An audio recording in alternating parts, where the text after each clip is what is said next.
Hi, everybody. This is Sami, the host for the Park Bench Stories. And this is our first series that is going on YouTube as well as on a podcast. So we don't know where this is going to go, but the concept of the Park Bench is to literally interview everyday people and have them share their stories, almost like a human library concept. So the visual that you get from the park bench, if you can imagine like a homeless man sleeping on the park bench right beside a CEO of a large company. You know, they're in the same environment, but literally only one decision away of having the opposite life or the same life. So that's the concept of the park bench. I hate long intros, so I'm going to dive into it. Today we have an amazing guest. His name is Richard Salem, and this podcast is called The Awakened Man Discovering Freedom Through God. I know, that's already heavy. So, Rich is from Cali. He's an MMA coach, artist, professional. And when I spoke to him earlier, I loved what he said about what he does. He literally helps people emotionally get in shape and mentally get in shape. So you need to have the right mind frame of self-awareness. So this entire journey, Richard, you have an incredible story. I'm so excited to interview you and have the world hear your story as well. So what I want to know on this podcast, we're going to get into the nitty-gritty, no filter, please.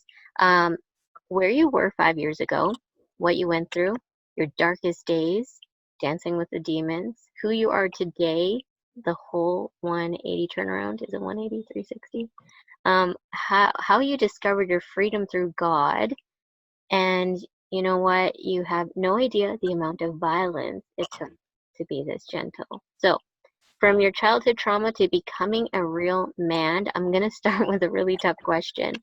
If you could change anything about the way you were raised, what would it be? Learning what love is. I love Yeah, that. So what does love mean to you? I feel that true love. Some people listen to this, or just even like some of my homies. Throughout my last relationship, hey, why are you still hanging tough? Why are you still hanging in there? You know what I mean? Like anyone else. I mean, this woman's own family, her ex-in-laws. Timeless times would, or countless times rather, would ask me that, like, man, you can get someone so much easier. Like, why are you still hanging tough? And I feel true love doesn't quit. I feel you have to kill it to make it stop. I truly do. People throw the word love around like I threw Christianity around back in the day.